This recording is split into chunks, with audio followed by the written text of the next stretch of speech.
Jehovah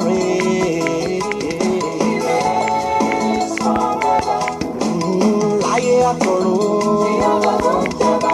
lọ́run àtàyè Jehovah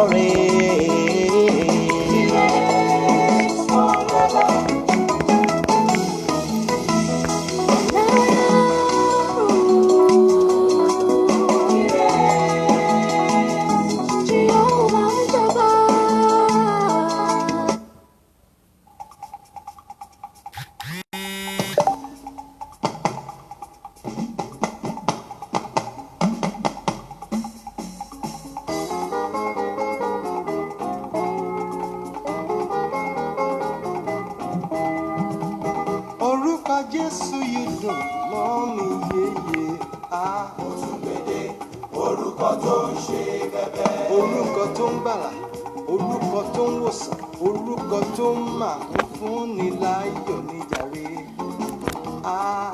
Òtúngbèdè orúkọ tó ń ṣe bẹ̀bẹ̀. Orúkọ Jésù Kristi yìí dùn, oyin mọ́mọ́ ni. Orúkọ Jésù Kristi yìí dùn, oyin mọ́mọ́ ni. Orúkọ ńlá, orúkọ rere, orúkọ tó tóbi títí ayérayé lórúkọ Jésù yìí. Orúkọ Jésù Kristi yìí dùn, oyin mọ́mọ́ ni. Láyé àti ọ̀run orúkọ yìí ò tilẹ̀ láfiwé, ó dá mi lójú. Orúkọ Jésù Kristi yìí dùn, oyin mọ́mọ́ ni.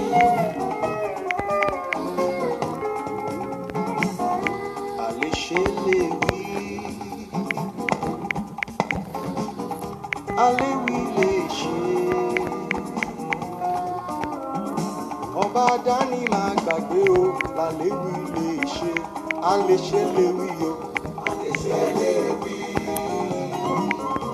aléwí lè ṣe. Ọba dání máa gbàgbé o, àléwí lè ṣe. Ẹgbẹ́ga, ẹgbẹ́ga, ẹgbẹ́ga, ẹgbẹ́ga, ẹgbẹ́ga, ẹgbẹ́ga. Ọba onílé ayọ̀ ẹgbẹ́ga, ọba ẹlẹ́rù nìyí ẹgbẹ́ga. Ẹgbẹ́ga, ẹgbẹ́ga, ẹgbẹ́ga. Ọmọ adé ọba rẹ̀ wá o. Ẹgbẹ́ga, ẹgbẹ́ga, ẹgbẹ́ga. Ọba àwọn ọba ni. Ọba onílé ayọ̀ ẹgbẹ́ga. Ọba ẹlẹ́rù nìyí ẹgbẹ́ga. Ìyìn ló yẹ lé rẹ bàbá, aleluya ń bẹ lọ́kàn mo mọ̀. Kábíyèsí ọba ológo jùlọ, ẹlẹ́yinjú àánú àwímáyé. Ìyìn ló yẹ lé rẹ bàbá, ló yẹ lé rẹ. Ìyìn ló yẹ lé rẹ bàbá. Ìyìn ló yẹ lé rẹ bàbá. Ìyìn ló yẹ lé rẹ ọmọ. Kábíyèsí ọba ológo jùlọ, ẹlẹ́yinjú àánú àwímáyé. Ìyìn ló yẹ lé rẹ bàbá. Kábíyèsí o. Ó ṣé o. Alágbára gíga nínú àwọn ọ̀run, ìjìnlẹ̀ ìfẹ́wẹ́ lẹ́yinjú ẹgẹ́ àánú aláàfin àjọbọ. Ọba àwọn ọba ẹ̀rù jẹ̀jẹ̀ ọkọ̀ Fáráò létí òkun pupa. Kábíyèsí o. Ó ṣé o. Ọba mímọ́.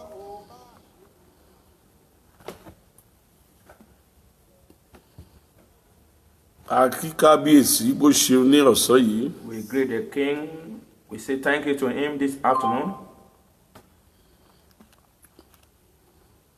We salute our King of Kings, Lord of Lords. A kí ọba wa, ọba àwọn ọba, olúwa àwọn olúwa lọ́sàn-án yìí.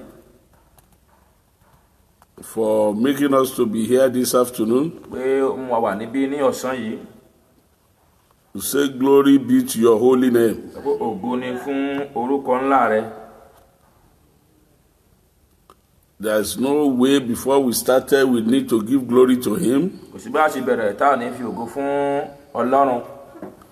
Because he's the one that make me to be here tonight, to this afternoon. Mú mi wà níbí ní wákàtí àdúrà ti ọ̀sán yìí. He's the one that sustained me. Òun ló fún mi ní orí ọ̀fẹ́. And give me strength and power. Òun ló fún mi ní okun àti agbára. Glory be to his holy name. Hallelujah. Ògo ni fún orúkọ rẹ̀.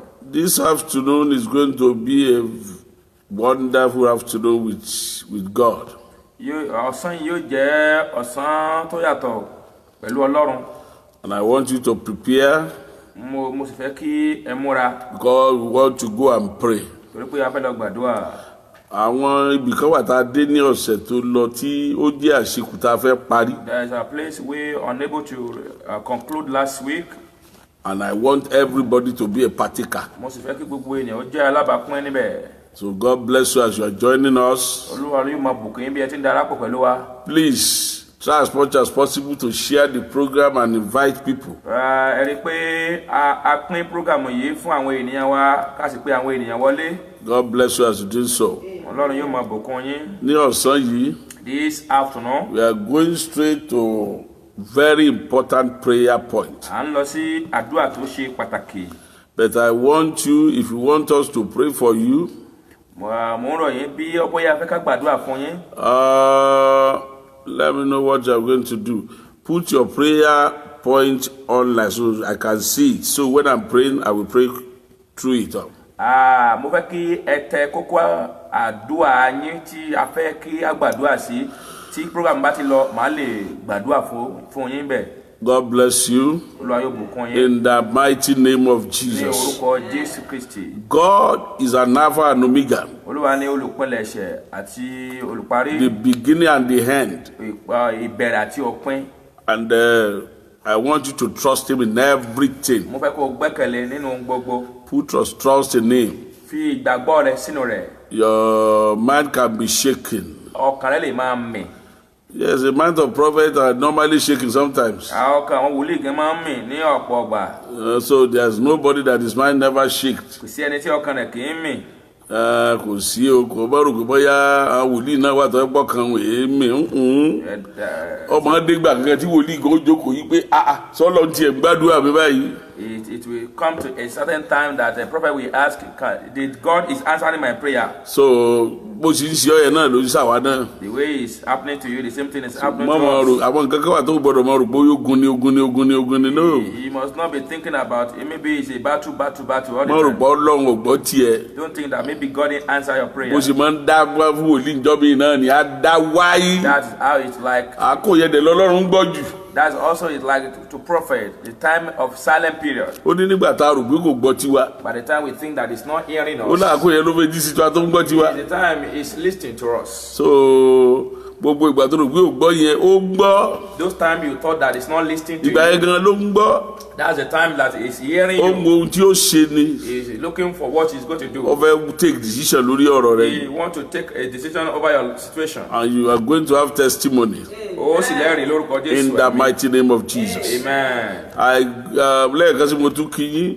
Once more, I greeted Gbogbo èyí you. tẹ́ ẹ ti join wa. Those of you that have joined us. God bless you Olúwa abundantly. yóò bùkún yín lórúkọ Jésù. No matter what you are laying your hand on, Ohunkóhun tí ẹ bá dáwọ́ lé owó shall yín be prosper. yóò yọrí sí orin lórúkọ Jésù. In the name of Yóò Jesus. yọrí sí lórúkọ Jésù. I pray for you this afternoon. Gbàdúrà fún yín ní ọ̀sán yìí. I use the covenant of afternoon to pray for Mo fi you. májẹ̀mú ọ̀sán yìí gbàdúrà fún yín. Covenant of afternoon. Májẹ̀mú ọ̀sán. Májẹ̀mú ọ̀sán gangan mo fi gbàdúrà fún Pray yín. for you. Lórúkọ Jésù Kristo olùgbàlà ẹ̀ ní wọnú òkùnkùn. Amen. Ìmọ́lẹ̀ yẹn máa tàn.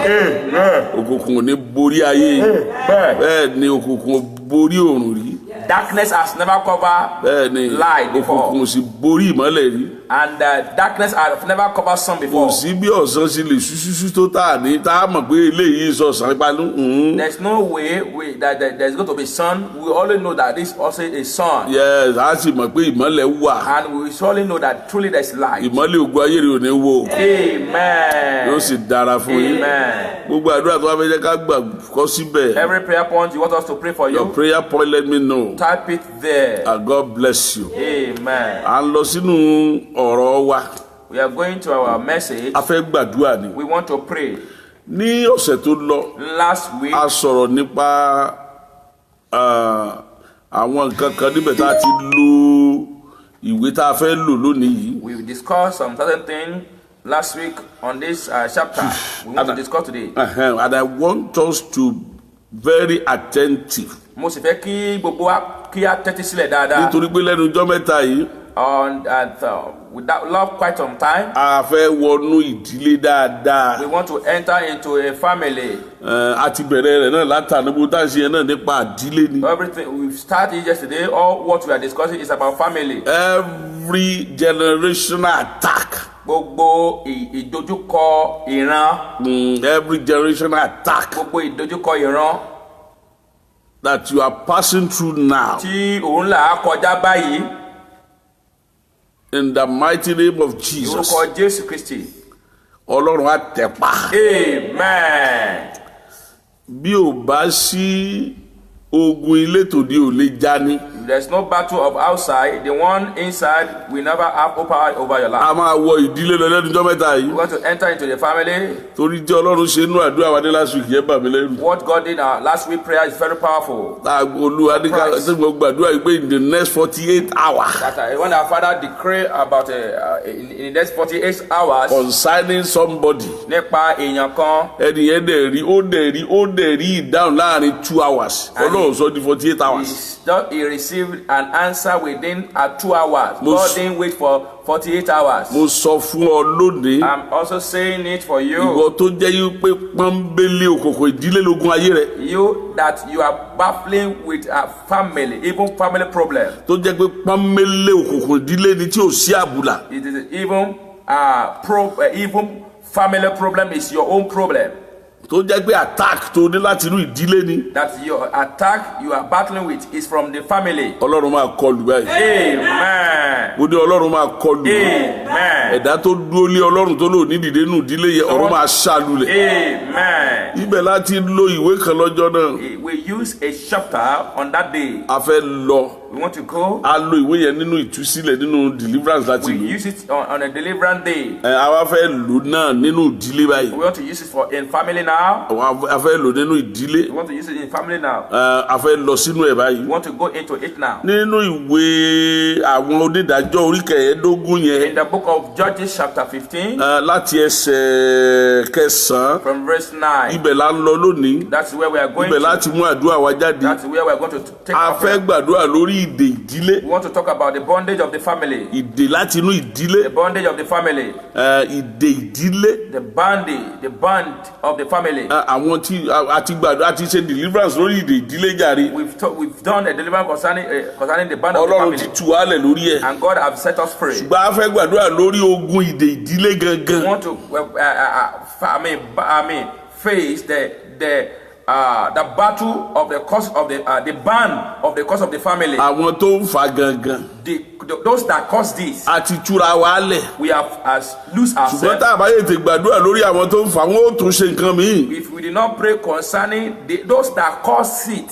Àwọn yẹn gangan là ń pè ní ogun gangan nínú ìdílé. Those are the people that are calling the battle. So ibi tá a lọ gan nìyẹn. That is where we are going to. Àwọn àmọ́ kà á. Nígbà náà ni àwọn Fílístínì gòkè lọ. Yes. Wọ́n sì dó ti Júdà. Mo sọ fún ìgbà náà pé Philistine ogun ìtaniyan. Philistine, they are the battle from the outside. Philistine ogun ìtaniyan. The Philistine is a battle from outside. Wọ́n èsogun nínú ilé. It's not the battle inside. Wọ́n èsogun ní Israeli. It's not for the battle of Israel. Wọ́n jẹ́ ọ̀tá Israeli. They are enemy to Israel. Wọ́n jẹ́ adẹnilára Israeli. They are the hinders of Israel. Àwọn náà dẹ̀ so lórí Israeli. They are the one ruling Israel. Ogun tó ti borí Israeli fódìdí 40 ọdún ni. The battle that have overcome Israel for many years. Bó ṣì wù kí ogun tó jà yẹn le tó. No matter how the battle you are battling is so hard. Ẹ̀mí mímọ́ máa dáná sun. Amen. 40 ọdún la fi gbógun ti ní Philistine fi gbógun ti Israeli. For 18 good years they were battling with it. 40 àbí ìṣogójì. 40 jàre ayé. Okay. 40 good years. Ló fi gbógun ti Israeli. They are battling with them. Ká tó bí Samson. Before Samson was given birth. Ká tó bí Samson. Before Samson was given Ẹ birth. wá wòye ọdún tí Samson pé. Look at the age of Samson then. Ṣé o ti wá mọ iye ọdún tí wọ́n ti ń gbógun tì hàn báyẹn? Can you see the year they have been waging war against them? Ibi tí wàhálà wà nìyẹn. That's the problem. So bí ogun yẹn ṣe pọ̀ tó Ọlọ́run dẹ̀ ṣẹ́. As the battle was so tedious, Area. God conquered the battle for them. Ìrìn àjò ogun tó wù kọ́ máa lò. Any battle of the journey of problem you may be facing life. lónìí wàá tú pátápátá. Amen. Ìdè ìdílé yẹn máa já pátápátá. Amen. Lónìí a máa já lára rẹ̀. Amen. Òní lọ́jọ́ tí ó ní òmìnira pátápátá. Amen. Lórí gbogbo ibikíbi tá a bá ti dì ọ́, ohun tó jọ mọ́ ìdè Whatever that has to do with band nínú ìdílé in your life. a máa já pátápátá. Amen. Gbogbo tó bá ti jọ mọ́ ìdè, Whatever that has to do with band, ìdèkídè any band tó jẹ́ pé a dè ọ́ ni. that maybe you have been banned, Bóyá orí àìsàn tó wà ìdè ni. maybe on that sick bed is banned. Ẹ rí i pé Jésù sọ fún arábìnrin tó tẹ̀ tán yẹn. That Jesus Christ told that woman that was bent, Àìsàn náà rò pé ó ń ṣe. they were told that it's a sickness. Ó ní ẹni tí Sàtáánì ti dè. It's someone that Satan have banned. Àìsàn mìíràn ìdè ni. So sickness is Kì bind. í ṣe àìsàn. It's not sickness. Ìdè. It's a bind. Ìdè ni. It's Ó bind. ní ẹni tí Sàtáánì ti dè. It's someone that Satan have bind Fún odidi ọdún mọ́kàndínlógún yìí. for 18 good Ó ní ṣé kò wá years. yẹ ká tú sílẹ̀. Is it not good for us to lose Ṣé him? kò yẹ ká tú Is lẹ̀ it not ni? good for us to lose him? Sàtáánì ló dé. Satan is the one that bind him. Sàtáánì a máa dè èèyàn. Satan used to bind someone. A ti ń bọ̀ bẹ̀ yẹn. We are coming there. Ìdè tìdílé là ń lọ báyìí. We are going to the family bind now. Family bonding ìdè ìdílé gẹ́gẹ́ là ń lọ We báyìí. are talking about. We are going to the family bonding now. Ẹnikẹ́ni tó bá wà láàrin tó bá wà nínú ìdè ìdílé kankan. Whosoever that is in family bondage, Bóyá ìní tó kojú yẹ ìdè ìdílé ni. maybe that unable to finance yourself, maybe is a bondage of the family. Ọ̀pọ̀lọpọ̀ ló jẹ́ wípé èèyàn ló tọ́jú nínú ìdílé tó fi wọnú ogun. So many people is the reason why they are being in bondage is because they care for someone Mo in the family. tiẹ̀ lọ́mọ kan. I already have a children. Kò sí gbogbo ìdílé tí wọ́n bá ní ká kó gbogbo ìdílé rẹ̀ wá yóò máa tọ́ ni. If they ask to bring their family, he will be caring for them. Ṣùgbọ́n wọ́n fara hàn But they showed him. án. Òun náà wá gbọ́n. He only two was so wise now. Ọgbọ́n. He's wise. Wọ́n fara hàn. They showed him. Wọ́n jùdí fún un. They shake someone to him. Bẹ́ẹ̀ ni ìdílé nìyẹn. That's family. Sórí àwọn tó máa ń àwọn tí ayé wọn kì í sábà dókè dáadáa. Those people Tàbí tí wàhálà máa ń bá lẹ́yìn ọ̀rẹ́ yìí. Tẹ́ ẹ bá ti rí tó bá ti rí àwọn tó máa ń tọ́jú ìdílé. Those people that they didn't go to the top, you not see them get to the top. Those that always care for the family. Tó jẹ́ pé wọ́n ó da ọmọ bàbá tì lọ́dọ̀, ọmọ ìyá, ọmọ ẹbí. Tó jẹ́ pé ìwọ ló ń tọ́jú wọn. Tètè gbàdúrà fọ́jọ́ ọ̀la rẹ. If you are the one taking care of the children of your brother and that of your uncle and that of your sister, you better pray for your tomorrow. Because tí o bá ní problem lọ́jọ́ iwájú kò sẹ́ni tí ó ràn lọ́wọ́ o. When you Má rò pé gbogbo àwọn tó ràn lọ́wọ́ yẹn ràn lọ́wọ́. don't think that those people that you help, that they will help you in future. Mo ní bàbá kan. I have a father. Bàbá mi kan ni. He's a father to our daddy. Bí bàbá ìyàwó ló bẹ́ẹ̀ ká sọ pé bàbá ìyàwó mi. Yes. Bàbá ìyàwó mi gangan tó wà ní báyìí. Yes, he's a father to the wife of our Nígbà daddy. tí bàbá ìyàwó mi tọ́lọ́run gbéga tó ní iṣẹ́ tó dára lọ́wọ́. When God make him to rise and have a good job, Bí èèrà alẹ̀ bá dọ̀dọ̀ ẹ̀ yóò ràn lọ́wọ́. if an ant come to him, it will help him. Odù bí èèrà alẹ̀ bá dọ̀dọ̀ ẹ̀ yóò ràn lọ́wọ́. If anybody come to him, it will help him. Bàbá Yékùsì bí èèrà alẹ̀ bá dọ̀dọ̀ ẹ̀ yóò ràn lọ́wọ́. Bó bá jẹ́ pé ní tí ó jẹ yóò fún yàn. If it's the only the remaining thing that it will hit, it will give to that person. Kò sẹ́ni tí ì ràn lọ́wọ́. He always help someone. Àìmọye tó ṣègbéyàwó nínú ilé rẹ̀ nínú ìdílé rẹ̀. There are many people that he help. in his Àìmọye family. ọ̀rẹ́ tó ràn lọ́wọ́. He help many friends. Kò sí ipò bá dọ̀dọ̀ ẹ̀ tó bá sunkún dọ̀dọ̀ rẹ̀ rí jáde. If you get to him and you will laugh, come out. Ṣùgbọ́n gbàdí bàbá ní ìṣòro kékeré báyìí. When the man have a little problem. Ọ̀pọ̀ tó ti ràn lọ́wọ́ tó ti lọ lú èbó tó ti lọ gbogbo ẹ̀ tó ti dẹ́bìrì kò sí kankan tó rántí ẹ̀. There are many people that he help to travel abroad. Ọlọ́run nìkan ló rántí bàbá yẹn pé bàbá yẹn kó tó jọ́ lọ́run pè. Nobody. Bàbá tó lọ sinmi lọ́dọ̀ Ọlọ́run. Nobody. When the man has a problem, nobody. Èmi àti bàbá ń sọ̀rọ̀ jọ́ kankan tó kájọ́ jọ́ lọ́run pè. Before the Wọ́n ní gbogbo àwọn tó ràn náà lọ́wọ́ dà. that rest in the law. Where are the people that are helped? Bàbá ìyàwó mi ò sì mọ owó tí èèyàn iná. Right. They don't know how you can spend any money. Ó prefer kí bí máa pájú kí bí máa pọ́ lọ. He prefer for him to be hungry for a. That is own life nìyẹn. That is own life. Come and see now. Ngbà tó kò sẹ́ni kan tó jẹ́ sí gbòdì. When he's in problem, no. So we need to be careful. I need to case. So orí wọn tó o bá bí o sọ pé kó o má ràn yàn lọ́wọ́. I'm not saying you should not know. Àwọn kan wà tó ẹgbẹ́ wà ràn wọ́n lọ́wọ́ ní pópó ni. wọn ò gbọ́dọ̀ súnmọ́. They must not close to you. wàá ràn wọ́n lọ́wọ́ ní pópó lọ́ọ̀kan náà wí bẹ́ẹ̀ o. They must not. Fá. Ní jíjìnà. wọ́n jìnnà sí ẹ. Ní jíjìnà. because tó bá fi lè jẹ́ kí wọ́n súnmọ́ ọ báyìí wọ́n bá tiẹ̀ jẹ́ ni. If you allow them to close to you, they will destroy your life. ọmọ tí wọ́n fi ń tì ọkọ ọmọ tọ́jú wọn kí ló dé. That children, they come together with you, that you be careful for them. Why? ó tọ́jú ọmọ kìíní ó wọ yunifásitì ó tún kékeré tì ọ́ ó tún kó kẹta. You care for one children. ó rò pé wọ́n fẹ́ràn ẹni. Do you think that they love you? wọ́n fẹ́ bá tiẹ̀ jẹ́ ni. They want to destroy you. tọ́ba dẹ̀ bá tiẹ̀ jẹ́ àwọn náà ni ó fi sọ̀rọ̀ sí ọ. If they destroy you, they are the one that will talk to you. àwọn ni ó fi sọ̀rọ̀ sí ọ. They wish to talk ìwọ to tó you. o bá ti wà nípò ṣíṣe ni ọmọ ṣàánú. If you are in that position, I'm not saying you should not show mercy. ṣùgbọ́n jẹ́ ẹni tí ń gbàdúrà. You must be a prayerful person. bàbá mi náà ṣe é. My father do it. ṣùgbọ́n jẹ́ ẹni tí ń gbàdúrà. He's a prayerful ó sì person. jẹ́ ẹni tí ń gbàdúrà tó. As he's a prayerful person, ó kó sínú ogun tó ní agbára. he enter in a big problem. ìyá kan kà níyàwó yọjọ́ kan. A woman confessed in Yakoyo there. ó nídìí tó fi gbógun ti bàbá mi ni The wípé reason why he waged war concerning the father, ọmọ tó ń ti sọ nínú ẹgbẹ́ òfin pé ò ní kàwé láyé ó ní bàbá sì fi sí skul. the son that he said that will never go to school, father give him a good education. tó ti báyẹn ó ní ọmọ tó ń ti sọ wípé kò ní kàwé láyé His own son that he has promised in a Coptic tó group that jẹ́ he will pé never go àwọn ti to sọ school, nínú òfin pé kò gbọdọ̀ rà láàánú tí ó ràn that he lọ́wọ́. will never see any helper to help ó him ní in bàbá life. mi dẹ̀ ẹ̀ràn dé yunifásitì. And the father helped her to ó go ní to tó fi university. gbógun ti bàbá mi nù. And that's the reason why he waged war Ṣé ẹ ti rí concerning. báyẹn? Can you see? torí pé ó ran ọmọ ẹ̀ lọ́wọ́. Because he helped his own son. ìyá kan dẹ̀ ń sunkún jọ́ tí bàbá kú And a woman was crying when father died. wípé ta ni ọmọ tọ́jú mọ́ yìí. Who will be caring for him? ìyá tá a mọ̀ A father that we àwọn tá a mọ̀ people that we did not wọ́n know. ó dẹ̀ ń sunkún pé ta ni ọmọ tọ́jú àwọn He báyìí. said, who will be caring for him now? ta ni ọmọ tọ́jú àwọn Who báyìí. will be caring for him ta ni now? ọmọ tọ́jú àwọn Who will be báyìí. caring for him now? èyí kan tiẹ̀ sọ lọ́jọ́ ogun tó náà ti súnmọ́ etílé báyìí Yeah, ó nítorí mi ní òpó nkú. He said he's going to suffer for ìkan hunger. dẹ̀ sọ pé torí pé bàbá tọ́jú ọmọ tiẹ̀ tó ti rí báyẹn. And one say it's because father care for his son, take him to school. That's why he's waging war. njẹ́ o mọ̀ pé kì í so torí oore tó ṣe ìjà ni wọ́n fi ṣe ọ́ láàánú. Not because of what your good deed that will make people to show you mercy. ẹlòmíì ti sóore dáràn. Many have shown mercy and enter problem. o ti sóore nù ìdílé dáràn.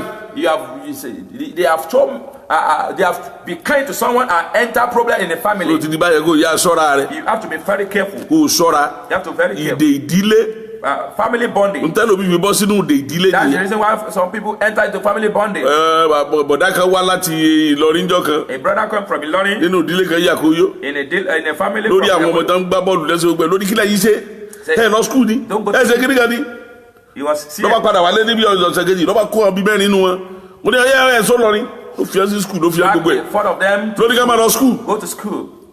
bẹ́ẹ̀ ni ọ̀nà báṣítà ni a pa sí They kill the man. nígbà tí wọ́n pa tán ni ìkànnù àyà tó mú ọmọ ẹ̀ ló ń kà. One of the mother of the son that enrolled to school, he's the one confessing gbígbé kí ló kàn nù gbogbo dídé mọ́ ọmọ òun. that what is concerning him that make him to enroll his son to ó ní kí school. ló kàn What concern him? ó ní kí ló kàn pa ọmọ òun. What concern him? ó dẹ̀ fọ ọmọ rẹ̀ skul ni o. And he make his son to enroll his ọ̀nà téèyàn fi son to wọnú school. èdè ìdílé nìyẹn o. That's a way someone will enter into family nígbà ọba bondage. ṣe án lóore When you help them, ló wọnú ìdè o. you enter into a bondage. bó o bá sọ̀kò níbi kò sí nǹkan tí ó fi ṣe o. If you do and able to ire ni a máa bínú sí.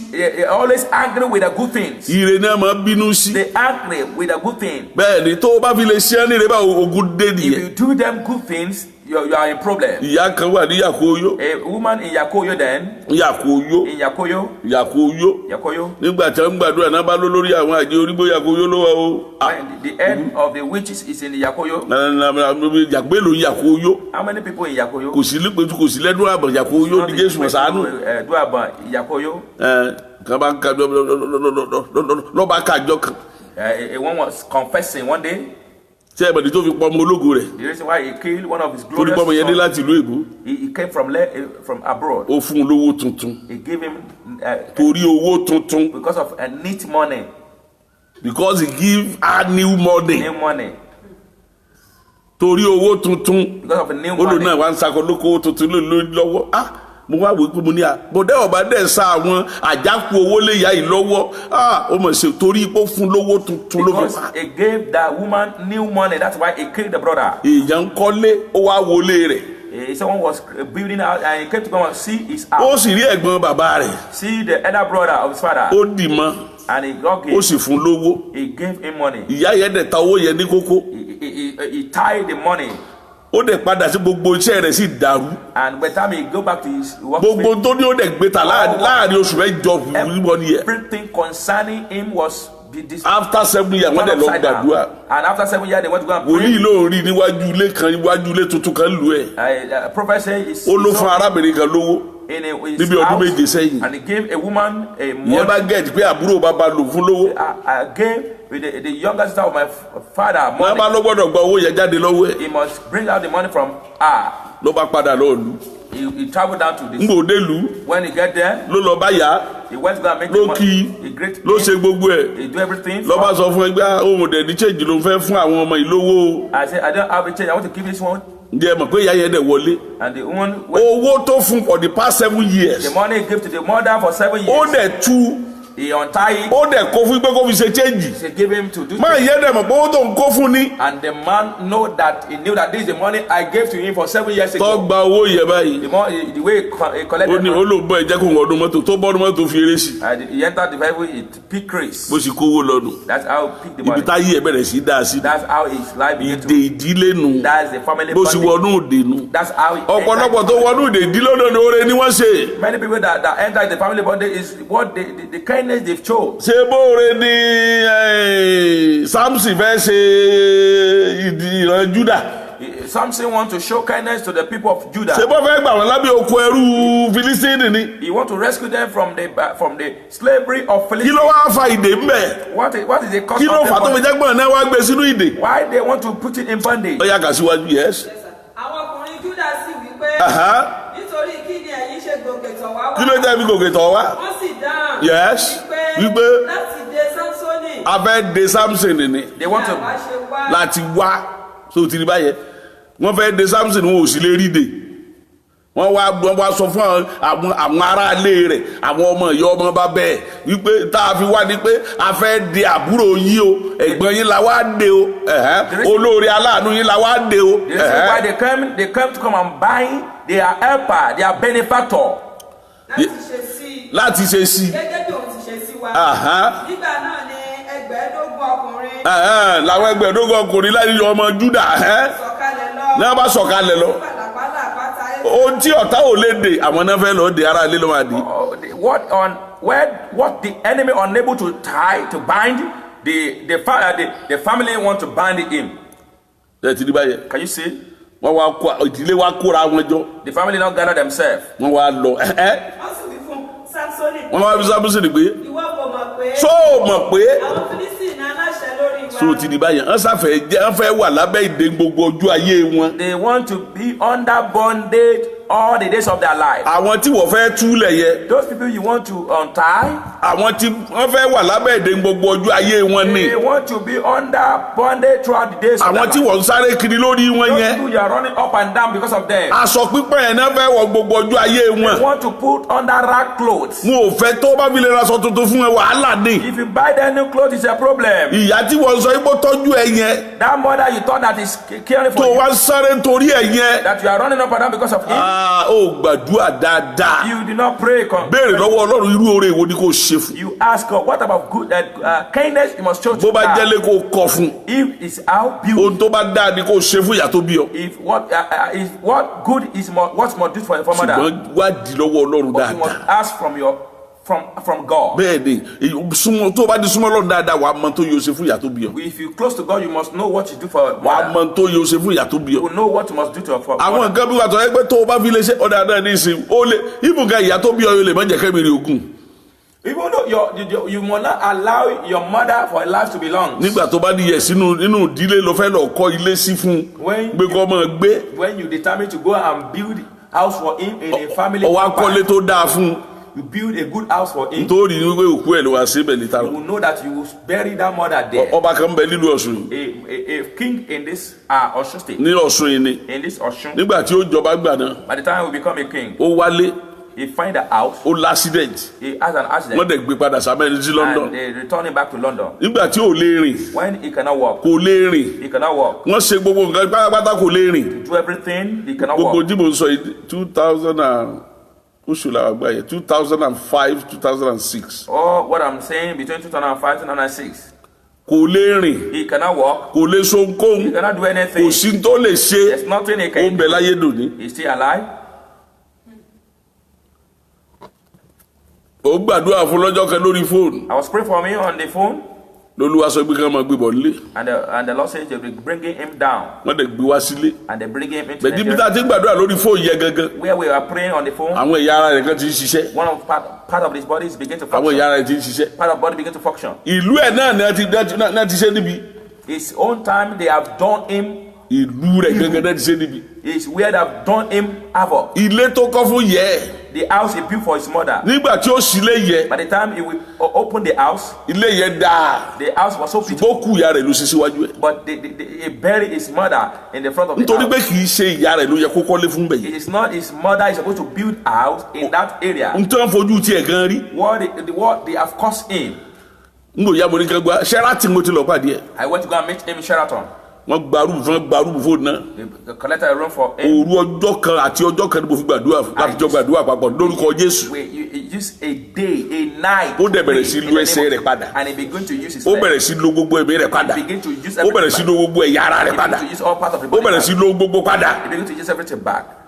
adẹ̀kú ọbẹ̀ ìjọ náà And we lived there that day. ó padà dé London He went back to London. àwọn dókítà láti máa béèrè wípé And the doctor began to ask him, níbo ló lọ tó ti lọ ṣe where did you go and do it? ó ní àdúrà ni It's a prayer. mo gbọ́ náà ṣe tó ń sọ nígbà mo ń pray fún un I heard the nurse when he was saying, ó ní òun ò believe I said, I cannot ó ní believe. òun ò believe I cannot believe. ó ní ẹ believe ni o You must believe. àdúrà ni wọ́n gbà fún òun It's a prayer they pray ara for. ẹ̀ sì yá And I'm okay. níjọ́ tí ó jọba By the time he became mo a king, wà ń bẹ̀ our father was there. mo wà lẹ́gbẹ̀ẹ́ báyìí Our father was tí wọ́n fi fi jóyè as they making a mo king. dẹ̀ súre fún jọ náà And I blessed pé him. gbogbo àwọn tó lò ní di ọdún méjì lórí oyè yìí The people that thought that you will never become 2 years, spend 2 years on this king's throne, gbogbo wọn ló jàkàrà wọn kó tó lọ you eat their cake, beans cake before you leave. mo sì kú òun bẹ̀ And I live there. mo dẹ̀ so gbogbo I do everything. bí o tiẹ̀ mórí Even though it's not no, tí o ṣe kankan didn't do anything torí títí dòní up to date. kò tiẹ̀ ṣe bí ìgbó kò tiẹ̀ bí ìgbó ni nígbà tó tí gbogbo ẹ̀ ṣe tán àwọn wòlíì ńlá ńlá sẹ́wọ̀n wá wò sí ní kankan gbà náà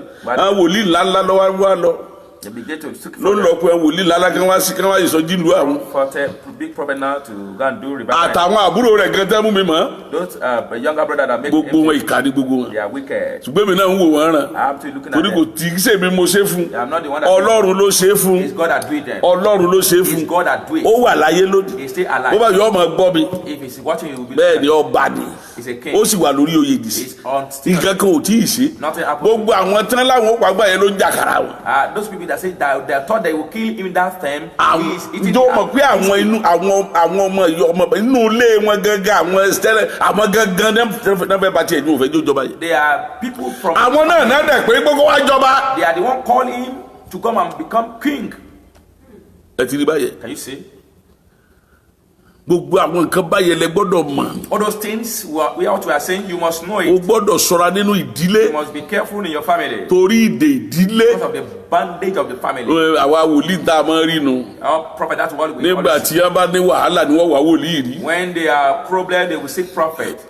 nígbà tára wọn bá dá tán When they are okay, àwọn pásítọ̀ ni wọ́n wà máa rí gbà náà go and be seen wọ́n wà pastor. máa lọ jọ pásítọ̀ They begin to look àwọn for pásítọ̀ wà máa parọ́ fún wọn kiri and pastor begin to lie for them. wọ́n wà máa sọ fún wọn They begin to tell them ibìjọ tó o bá lọ gbọ́dọ̀ dáadáa mẹ́wàá sí where you church you told you must. ìjọ tó o bá ti kí lọ gbọ́dọ̀ ṣe báyìí sí Where you church you go my pay your ṣé tithe. tóun ò bá wà láyé tí ò bá wà láyé ṣé ẹ rí pásítọ̀ If he's not alive, is he going to see any pastor? tí ò bá wà láyé ṣé ẹ máa rí pásítọ̀ If he's not alive, you pastor, are you going to see? ṣé bó wà láyé lẹ́bi pásítọ̀ rẹ̀ It's because he's alive that you are pastoring him. ọmọ mi kan wà lamẹ́ríkà One of my sons is in America, ní pásítọ̀ rẹ̀ bá sọ fún yín pé and his pastor told him, àwọn rí i pé àwọn ò rámọ̀ nǹkan kan tó ń ṣe torí náà gbégbé gidi kan kàn pé ẹni oníṣẹ́ fẹ́ jẹ́ dóṣọ́ọ̀ṣì he said, oníṣẹ́ yìí mọ̀ bí mo ṣe dé lu èbó do you know how I got to this London? ṣé ẹ mọ̀ bí mo ṣe dé lu èbó How I got here?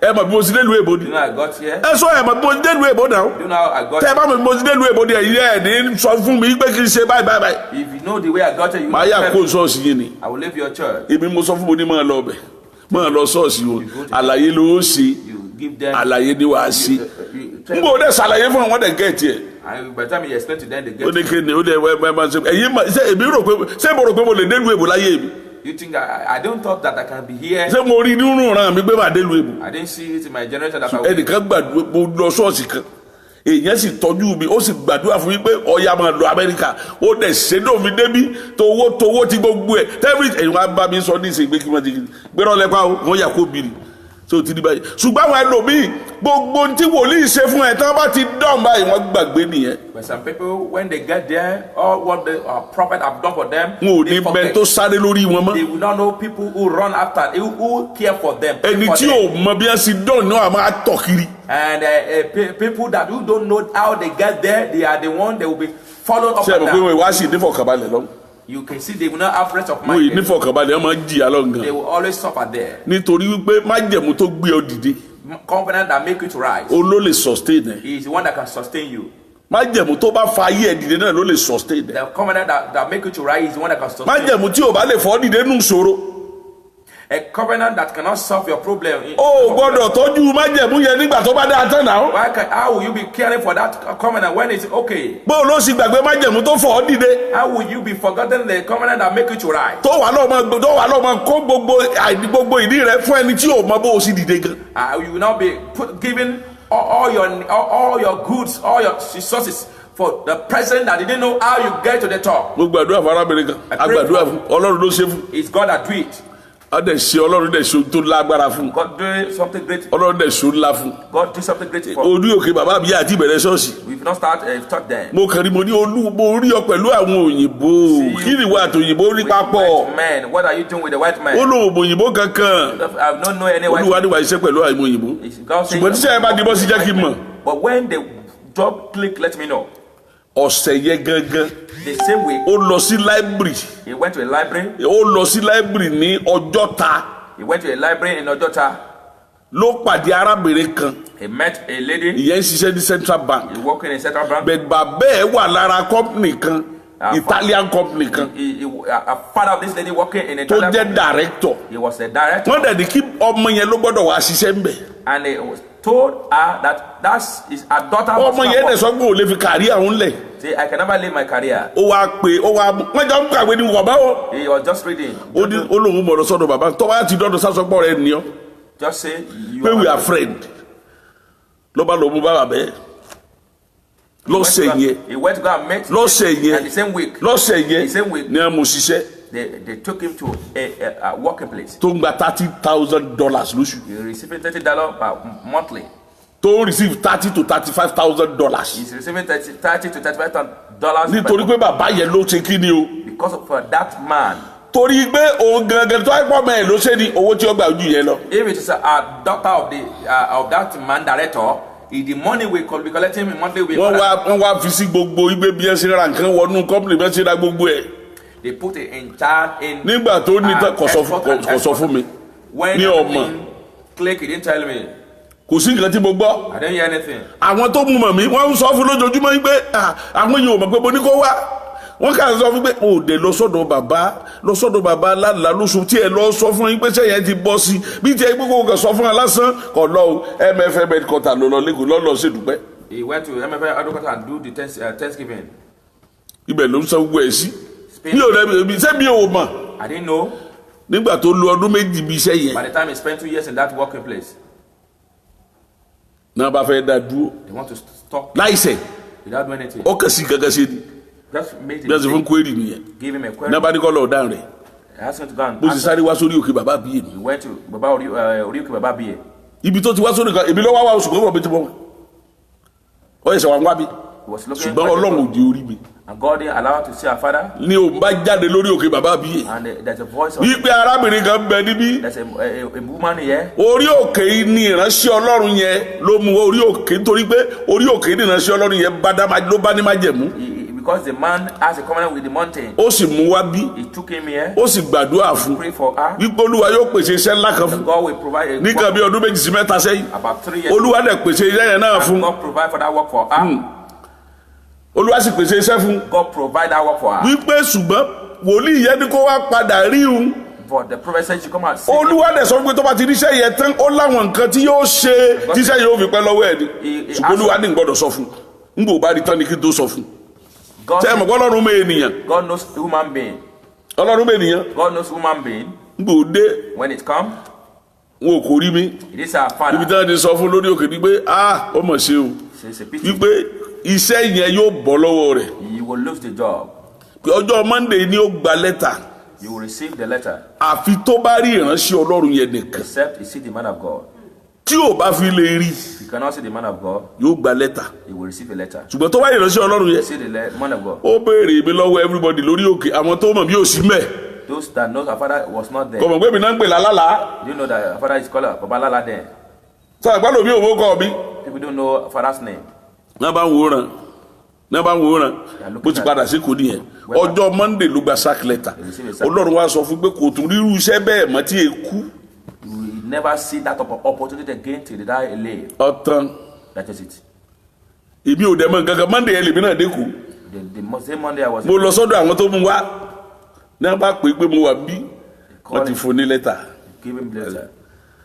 bó sì dé mo wá pé mo ní kí ló dé mo ní olúwa ní kí n ṣe nǹkan kan fún ọ ní ó láwọn nǹkan tí wàá ṣe nígbà tó oríṣẹ́ yẹn tán mo sọ fún ọ wípé tó o bá ti rí kó o wá ipò olúwa láwọn nǹkan kan tá a wàá ṣe lórí òkè yìí o kí iṣẹ́ yẹn lè pẹ́ lọ́wọ́ rẹ̀ àbí mi ò sọ fún ọ. When you get the job, God says. nítorí àìṣolóòótọ́ rẹ̀ So certain thing. àìjólóòótọ́ ǹjẹ́ ẹ mọ̀ tó ṣẹlẹ̀ Do you know what happened? ǹjẹ́ ẹ mọ̀ wípé àwọn ìránṣẹ́ ọlọ́run ní ṣọ́ọ̀ṣì wọn lẹ́kọ̀ọ́ yẹn náà ní wọ́n sọ fún yín pé níbo ló ti gbàdúrà kó tó ríṣẹ́ yẹn àwọn ò sì sọ fún tẹ́lẹ̀ When the ó gbàdúrà níwájú pé wòlíì kan mú ọ gbàdúrà kó tó ríṣẹ́ yẹn when the problem arises, nítorí wòlíì yẹn láftẹ̀ they not see. ọ wà wòlíì yẹn rí o Go and search for the ó sì man jẹ́ of pé àkó yẹn náà ẹ̀ṣẹ̀ wá rí fún when the problem arose, why did they see that vision at that point of time? ṣe ti rí nǹkan báyẹn Can you see? ọlọ́run jẹ́ olótìtọ́ God is a faithful God.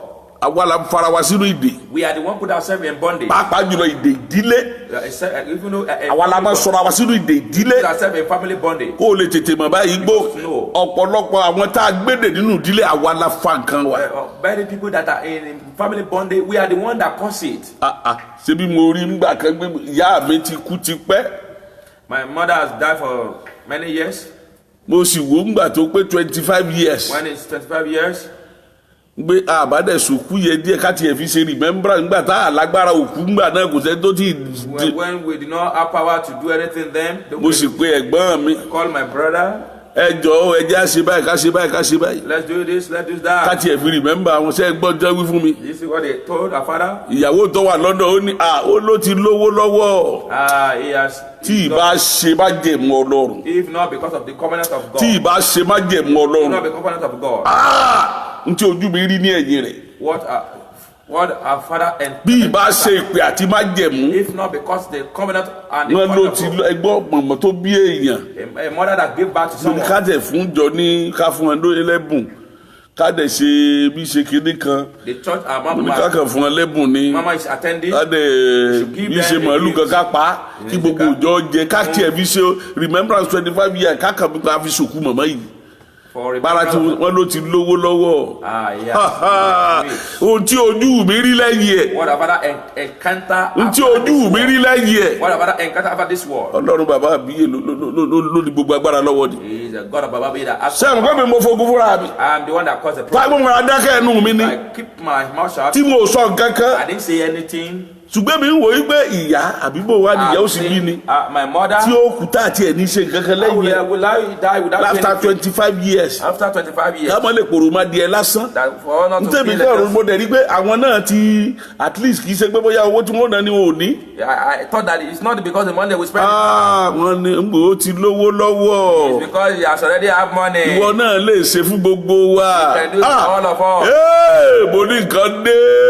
there's a problem. bó sora mi lókun gbà bí ìbá ṣe Find Jésù tó myself. bá ń tú If not because you just die untied. bí ìbá ṣe Jésù tó bá ń tú You know, just cry that untied. tí wọ́n fojú mi rí What are a ìdè tá a di ọ̀ nínú ìdílé ìwọ lọ fà fúnra ẹ̀ that family bondage, you are the cause of it. nítorí pé lórí òdúró bì It's kan because you don't keep your mouth ọ̀fẹ́ shut. jẹ́ kí wọ́n rí ọgbẹ́ wọn lọ máa ṣe nínú ìdílé You want them to know that you are the one that know how to do it. ìdílé mi wà Some family, bó o bá ní mọ́tò lẹ́kọ̀ọ́ if you have car in tó o bá Lagos, fẹ́ wálé ọdún if you want to come to kó o wọ mọ́tò wá ni is you enter commercial kó vehicle. o wọ mọ́tò wá You enter commercial vehicle. kó o wọ mọ́tò wá ni You enter commercial kì í vehicle. ṣe pé ọmọ gbé mọ́tò rẹ bọ̀ Now you begin your car.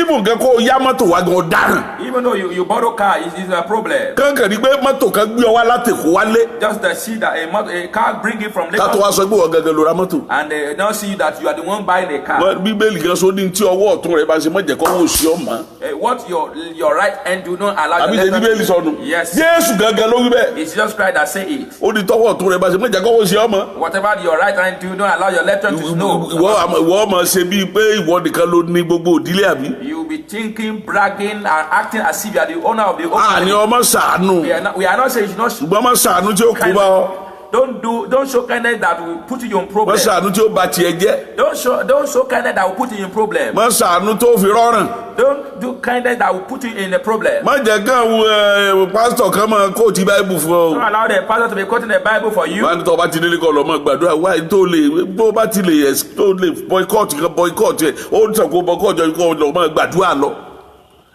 kó wàá sọ gbó dàdúrà sáwọn gan lè gbà àwọn tán ní ọlọ́gbàdúrà lè gbà. Those people that say you should pray, can they pray the prayer they ask you to pray? ọ̀nà téèyàn fi wọnú ìdènù That's how someone enter into problem. Samson ni wọnú ìdè The Samson, nítorí kó fẹ́ gba Júdà lẹ̀ because he wants to untie the Judah. He enter bondage. ó fẹ́ tú Júdà lẹ̀ nínú ìgbèkùn He wants to untie Judah from the slavery ó of Philistine. fẹ́ deliver wọn He wants to deliver them lọ́wọ́ Filistini from the hand of Philistine. lọ́ba rí i pé àwọn ọmọ ilé gangan náà wá dé wọn. He now see that his whole family, they are the cause of his bondage. gbogbo tó o bá fẹ́ ṣe fún ìdílé rẹ ìdè ní ìdílé ò fi dì ọ́. Whatever you want to do to your family, is the reward is that they will bind you. sílùú èbó We are not in the sí abroad. nílùú èbó We are not in abroad. ó yẹ sọ ọmọ èbó You are not a citizen of ọkàn abroad. wà lamẹ́ríkà lásán ni You are just in America. má gbàgbé orírun rẹ Don't forget your resource. ẹ̀jẹ̀ rí o ṣe lamẹ́ríkà kò sí London Your blood is from Africa.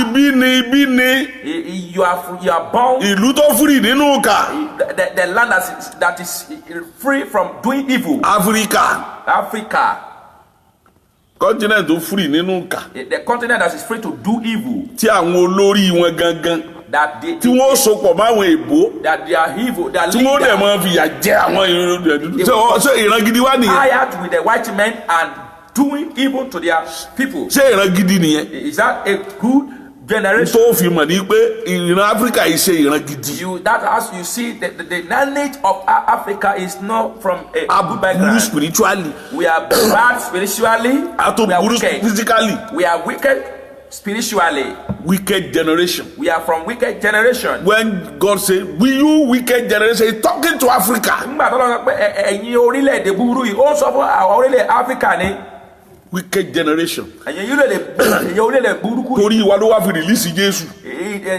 God released Jesus Christ because of us. torí ẹ̀ ló fi rí pé Jésù Áfíríkà ni a ti gbàdúrà yìí That is the reason we see we accept Jesus Christ in Africa most. bá a ṣe gbà tó náà nǹkan The way we accept it, òkùnkùn bẹ̀ nǹkan yet the darkness is still thick like cloud. Like cloud. ló ti rí báyìí ẹ̀jẹ̀ agbọ̀n tí wọ́n sọ Hear what èyí is- tí wọ́n ṣe sí wa kí yìí ló ṣe sí wa yìí òun sì wí fún wa pé Yes. gẹ́gẹ́ bí wọ́n ti ṣe sí mi Aha. bẹ́ẹ̀ ni èmi náà ṣe àmọ́ gbóòn náà làwọn náà sọ That's what they say. náà làwọn náà sọ pé ọyá mo sọ̀rọ̀ ẹ lọ wọ́n sì wí fún pé àwa sọ̀kalẹ̀ wá láti dè ọ́ máa gbọ́ o àwa kí ó lè fi ọ́ lé àwọn Fílístínì lọ́wọ́. a sọ̀kalẹ̀ wá láti dì ọ́ We come down to bind you, láti fi ọ́ lé Fílístínì lọ́wọ́ give you to the Philistine. ṣé ẹ̀gbọ́n bàbá wọn ní Fílístínì yẹn Is it their father of their Philistine, àbárá ilé wọn or their family, abọ́mọ ìlú wọn or their country, wọ́n dẹ̀ fẹ́ dé and they want to bind him kán fi lé Fílístínì lọ́wọ́ to release him for tàbí Philistine jẹ́ Who is a Philistine? ọ̀tá odidi 40 ọdún The enemy of 40 years kan tó bí Samson gan. before Samson was given birth. ǹjẹ́ àmọ́ iye ọdún Samson gbà náà Do you know the age of Samson then? ká tó wá ru ọdún Samson mọ́. And then when we add Samson age to the year they have been in the bondage, lọ́mọ pé Samson ò lè less than 30 gbà you náà know Samson will have less than 30 years. káwá sọ pé ọ̀tá almost 70 years There's a enemy of 70 years. ẹnìkan sì fẹ́ gbà ẹ́ lọ́wọ́ ẹ̀ And someone want to rescue ẹ you, tó lọ́ọ́ mú un and you went ahead ó lẹ tó fẹ́ so. and bind him.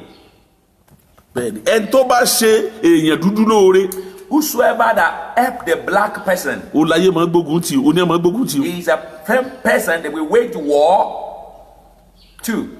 lánàá ọ̀rẹ́ mi kan wá rí mi Yesterday, a friend of father came nígbà tó sọ̀rọ̀ when he discussed. as at this time Ní àárọ̀ àkókò yìí, mo ní èlò lẹ máa ń fún àwọn ìránṣẹ́ Ọlọ́run yìí. how much are you giving the men of God? ó ní báyìí Exactly now, ó láwọn tí ó gbà jù èlò ló náà gbà 35. 5. èmi dẹ̀ nígbà mo ti ń fún èèyàn ní 35 When I'm giving someone 35, mo ti ń fún àwọn ìránṣẹ́ Ọlọ́run mi ní 35 for the past 2014 2013 2014 ni mo ti ń fún àwọn ìránṣẹ́ Ọlọ́run mi 35 tán sọ yìí.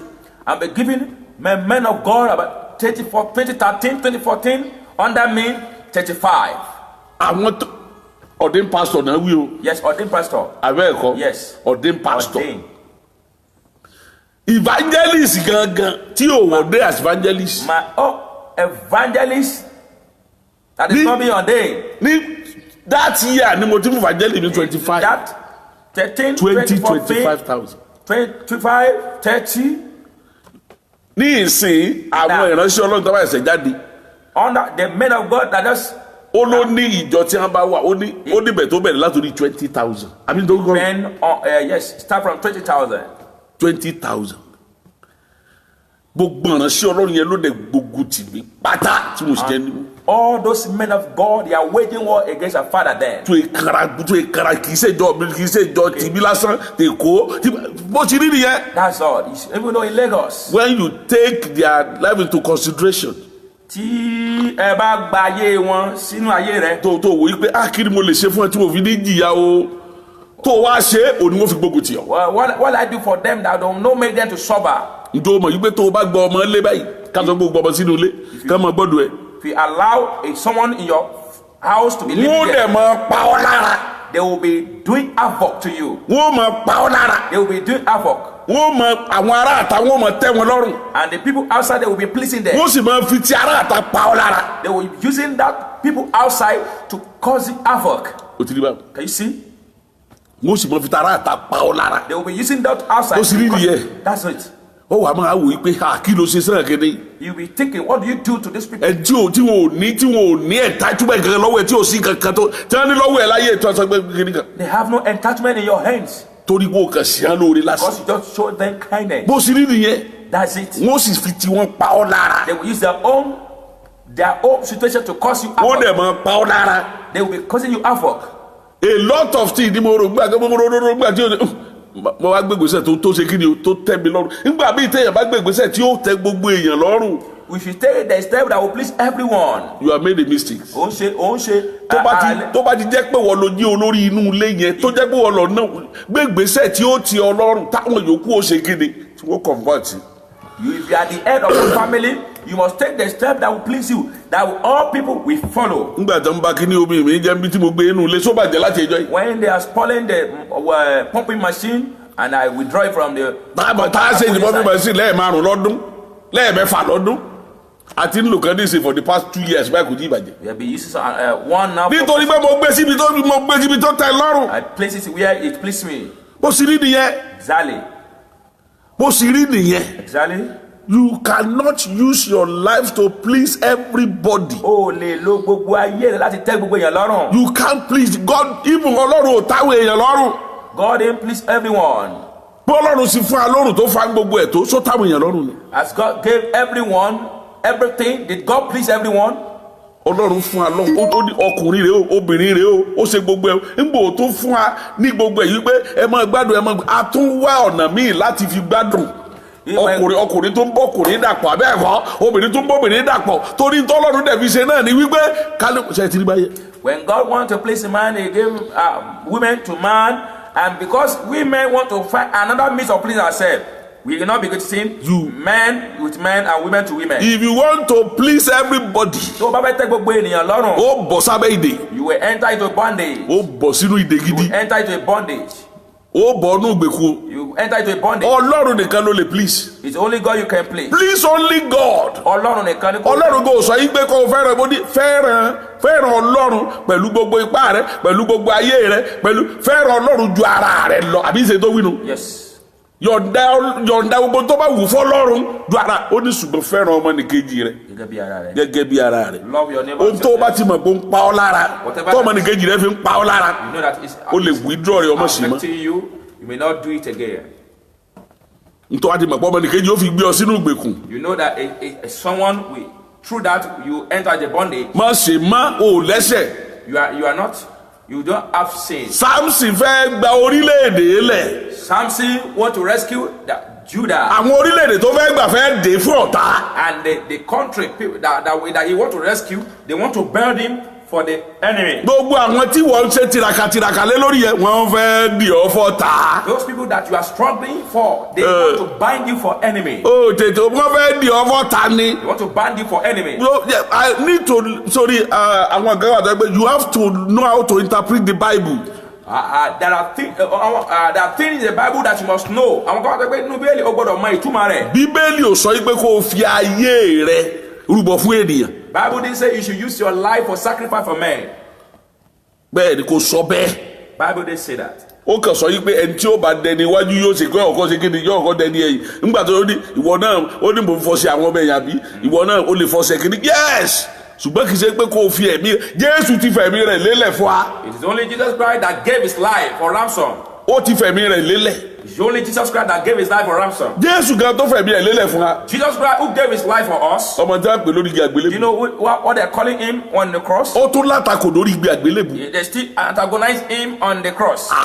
Kì í ṣe mo sọ fẹ́ nìkan ó ní ha mo ní tó o mọ̀ pé ó látakò lórí igi àgbélébùú. Don't you see that he was being Ó lé apá òsì ńkọ́. the thief by the left hand, Ẹni tó wá fún gbàlà aráyé the one that came for the tó fi ẹ̀mí ẹ̀ rúbọ. salvation of the whole world. Ó dẹ̀ tó látakò lórí igi àgbélébùú. And someone to still stand to against him on the cross. Nígbà òtúkú tó tún jíǹde gan kọ́. When he died and rose up, Ṣé bá ra ọmọ ẹ̀yìn ẹ̀ ló sọ pé òun ò gbà pé ó jíǹde? Thomas said, I did not believe that he is the one that rose up. Ṣé èèyàn ló fẹ́ kú fún àbí? You want to die for man?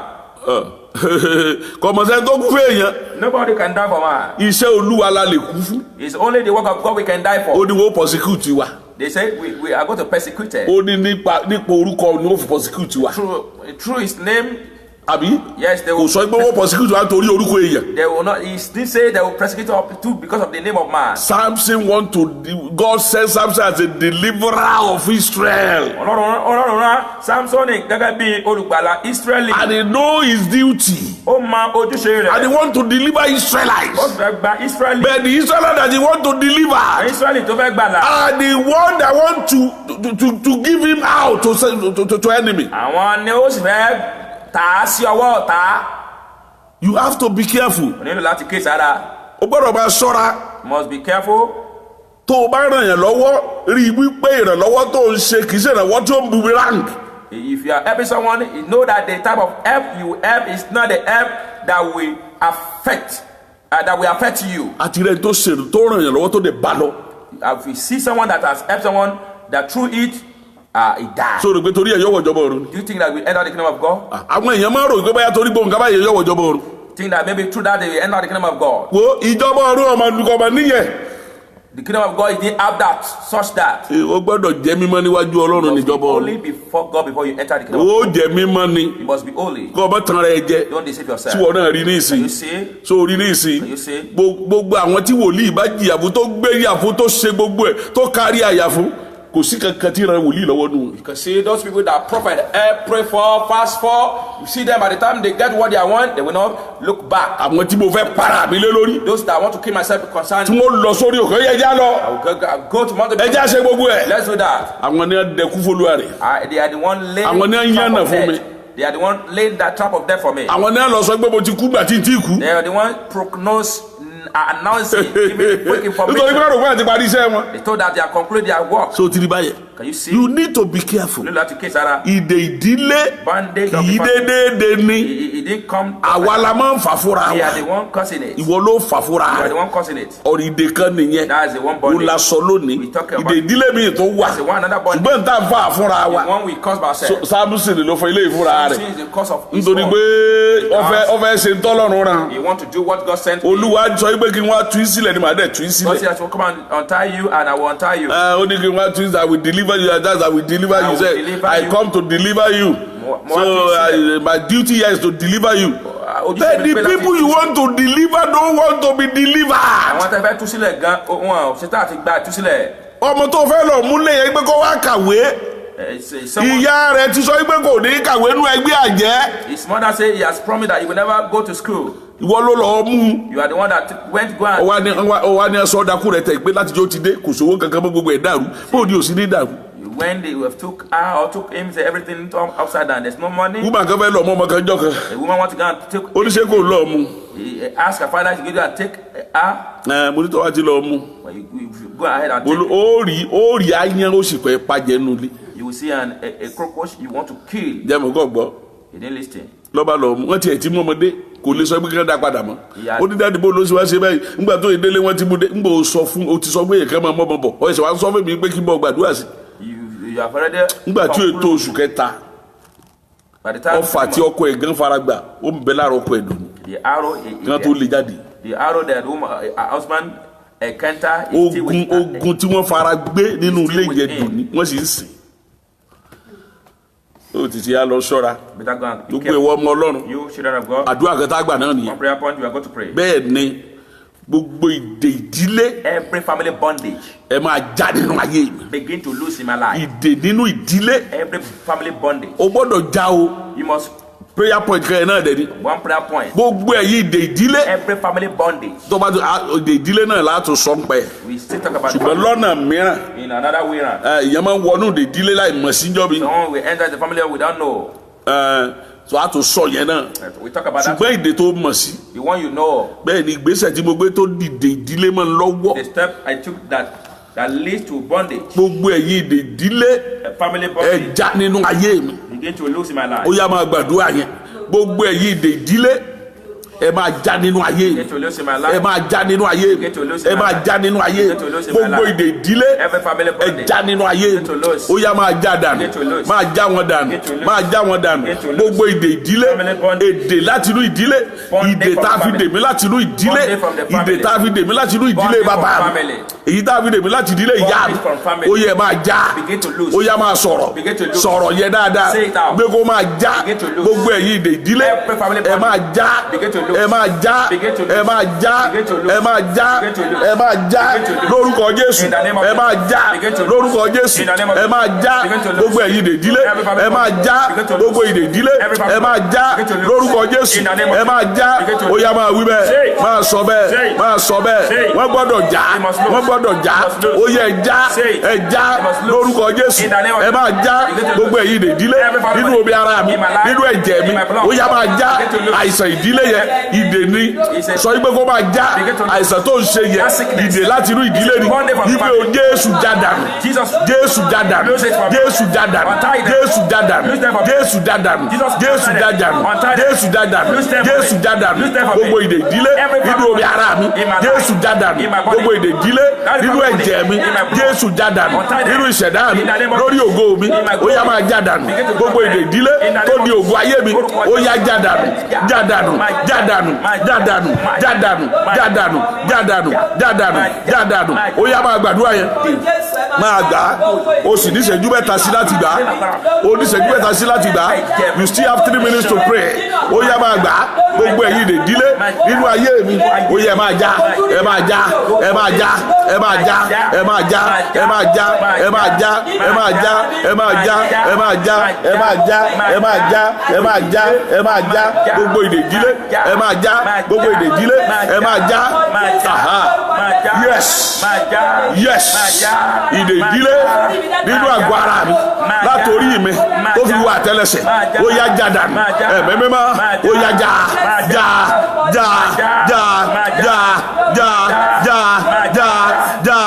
ẹnì kó sọ̀rọ̀ ó yá máa já gbogbo ìdè ìdílé tó lè mí ó yá máa já ó yá máa já ìdè ìdílé tó di ayé mi ó yá máa já èyí tó de iṣẹ́ rẹ yẹn ó máa já ó yá máa sọ bẹ́ẹ̀ tó de ìṣelógo tó de ìgbàgbọ́ rẹ tó de ìjọba ọ̀run rẹ ó yá kó máa já lórúkọ Jésù ìdè ìdílé máa já ó kù ṣẹ́jú méjì ó yá máa já lórúkọ Jésù ó yá máa já gbogbo èyí ìdè ìdílé ẹ máa já nínú ayé mi ẹ máa já nínú ìfun mi ẹ máa já nínú ẹ̀dọ̀ mi ó yá máa wí bẹ́ẹ̀ máa já nínú ara mi máa já nínú ògo mi máa já nínú ìṣẹ̀dá mi ìdè ìdílé tó di ayé mi mọ́lẹ̀ ó yá máa já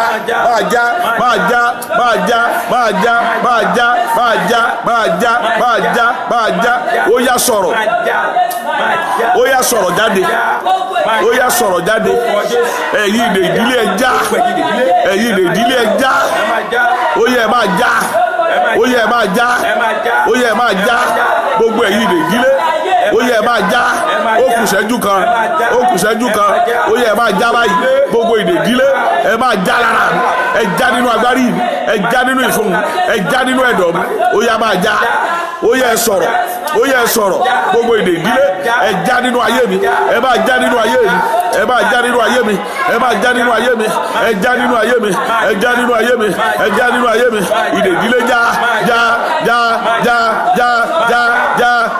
nínú ilé mi ó yá máa já ìdè ìdílé nínú ilé mi ó yá já nínú ayé àwọn ọmọ mi nínú ayé aya mi ó yá já nínú ìpè àtiṣẹ́ ìránṣẹ́ ó yá máa já gbogbo ìdè ìdílé ẹ já lórúkọ Jésù ó kù ṣẹ́jú kan o a lọ sí ṣẹ́jú kan a ti lọ sópin o ó yá máa já o gbogbo ìdè ìdílé ẹ máa já o ẹ máa já o lọ́wọ́lọ́wọ́ ẹ máa já o gbogbo ẹ̀yin ìdè ìdílé ẹ já nínú ayé mi ó yẹ ẹ máa já lórúkọ Jésù ẹ bá iná jáde ó yẹ ẹ máa já ó kù díẹ̀ ká parí ó yá sọ fọ́lọ́run bẹ́ẹ̀ ìdè ìdílé lára mi ó yá já dànù ó yá já lórúkọ Jésù ẹ bá iná jáde Jésù Olúwa wa orúkọ Jésù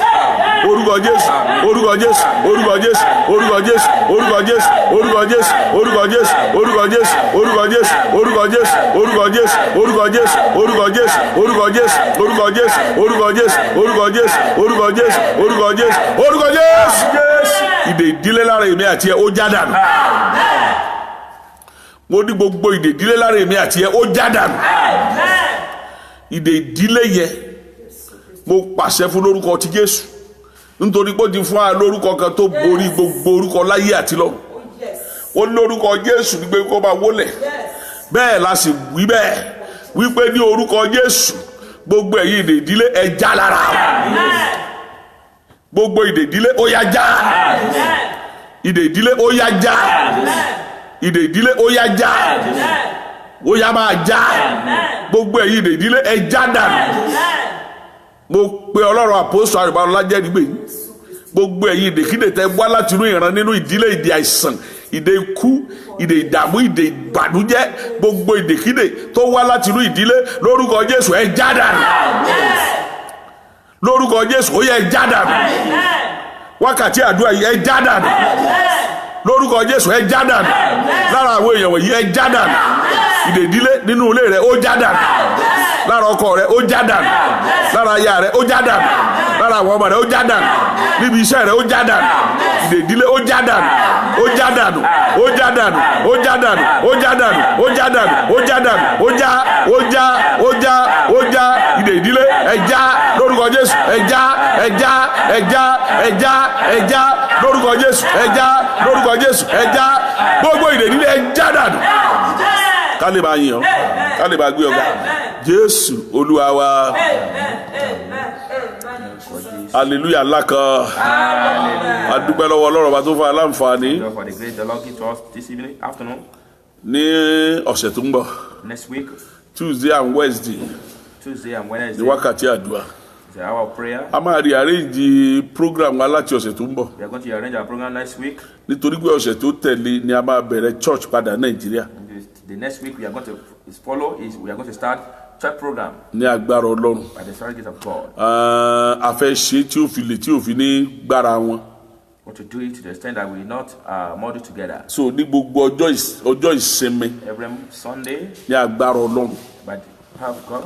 yóò máa tó aago 12 We'll be up to 12. ká tó mú ìsìn Sunday wá fún yín. That will be bringing Sunday service to you. Kì í ṣe ti tọ́bọ̀ yìí o, Not this one that is coming, kì í dẹ̀ ṣe tó tẹ̀lé. not the one that is followed. Ṣùgbọ́n wọ́n ní ọ̀dà gbọ́dọ̀ 14 náà la máa bẹ̀rẹ̀ church. Ṣùgbọ́n nígbà tá a bá ti bẹ̀rẹ̀ church, Well, anytime we nígbà tá a start bá church, parí látò lè máa mú church látò lè máa mú ìsìn wá lórí ìkíni. Ṣùgbọ́n a promise pé lágbára Ọlọ́run ní gbogbo ọjọ́ ìsinmi a máa ṣe we'll be doing it every Sunday ní agbára Ọlọ́run. by the presence of God. Yóò dára fún wa. Tó bá di ọjọ́ Monday On Monday, Bible study wa Bible study gbogbo ọjọ́ Bible study wa yóò máa wáyé Monday every Monday will be our Bible study. nínú ìjọ Ọlọ́run. This Church of God Bá máa wáyé will be coming, a dẹ̀ máa parí 7:30. ended by 7:30. So láti Monday tí a bá ti bẹ̀rẹ̀ church Friday from Monday we start from church. bíi 9 la máa mú wá We'll be going by 9. Bible study yẹn ó máa jẹ́ 9 o'clock 9, ní agbára Ọlọ́run the ní night. agbára 9. 9 Yes. 9 lálẹ́ la máa mú wá. So tó bá di Tuesday On Tuesday, ní alẹ́ pátápátá la máa ṣe hour of life 11, we'll be bringing life to you, hour of life to you ní agbára Ọlọ́run. by the Spirit of God. Ní ọjọ́ Wednesday On Wednesday, a máa ṣe hour of miracle ní church we'll be doing hour of miracle in the church ní agbára Ọlọ́run. by the power So of God. hour of miracle on air ó máa wá sáyé ní ọjọ́ Thursday We're coming up live on Thursday ní aago 6 by ní 6. ìrọ̀lẹ́. So kò ní sí hour of life ní alẹ́ nítorí pé a máa ṣe ṣóòru ní ọjọ́ Friday. We're doing our vigil every Friday. So kò dẹ̀ sí àjọ máa ṣe ṣóòru papọ̀ ni. We're doing the vigil together. Àbá àmọ́ ṣe nínú ìjọ àbá àmọ́ ṣe nínú kínní àjọ máa ṣe papọ̀ We're ni doing it together ní gbogbo ọjọ́ Friday every Friday ní agbára Ọlọ́run. by the power of God. Yóò dára fún wa o. Amen. So tọ́ba di bari báyìí hour of life yẹ ìkànnì ọmọ wáyé lọ́sẹ̀ every Tuesday o ti understand bẹ́ẹ̀. So Thursday ọmọ jẹ́ fún hour of miracle tí a ṣe àbí tába dẹ̀ rò dáadáa bóyá tába lè máa ṣe ní Wednesday Okay, sir. ó kù sọ́wọ́ pastor tó mú wá pásítọ̀ pò lè máa ṣe Wednesday àjẹpá mọ̀ ní hour of life náà ní Thursday yóò dára fún wa o. Ògo Ọlọ́run yóò fara hàn lónìí ayọ̀ rẹ ti kún. Ògo Ọlọ́run ibújáde inú ayé rẹ ẹ pàdé wa Meet us ní ìrọ̀lẹ́ this evening ní agbára Ọlọ́run. by the power of God. Ẹ pàdé wa rọ̀lẹ́ Meet us in the evening. fún ìṣe Our miracle. miracle àwa wa ní agbára Ọlọ́run yóò dára fún wa o. Ẹ pàdé ìránṣẹ́ Ọlọ́run ní àkókò náà. We meet the message of God. Tó bá ti di on the 1st On the 1st, ní program wa our program. yearly night vigil ìsọjí wa yóò bẹ̀rẹ̀ Ọlọ́run àpègbárí á dẹ̀ máa ṣe for 21 days yẹn láfi ṣe We're doing it ní gbogbo ní àkókò tá a ń ṣe yóò dẹ̀ dára fún wa. where we trust in Jesus. So tí tá a fi bẹ̀rẹ̀ church The time we tá a bá start, ti wá bẹ̀rẹ̀ church the time we start the church, ẹ tún wá mọ gbádùn ẹ̀ pẹ̀lú wa nínú church during náà the church. yóò dára fún wa o.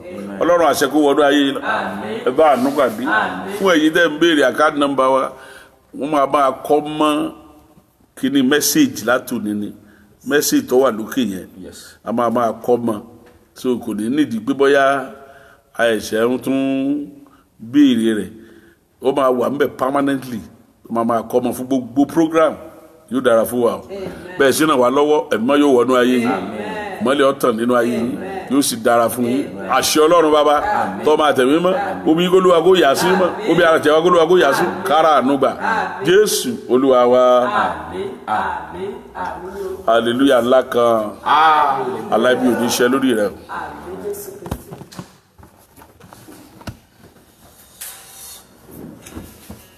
múná ẹ lọ.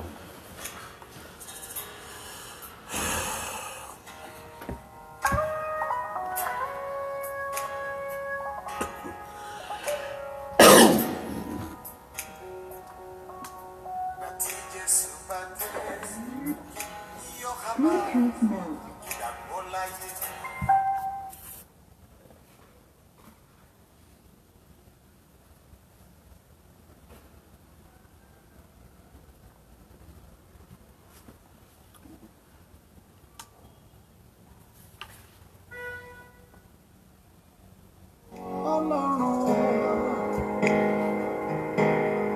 Tí kò tí ì faṣọ àlàwọ̀ Ó nìyà. yíyẹ rí.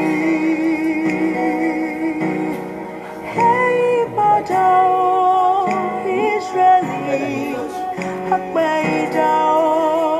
Laughter for me. Jésù ń bọ̀ Bó ti lọ, kò má ní pẹ́ mọ́.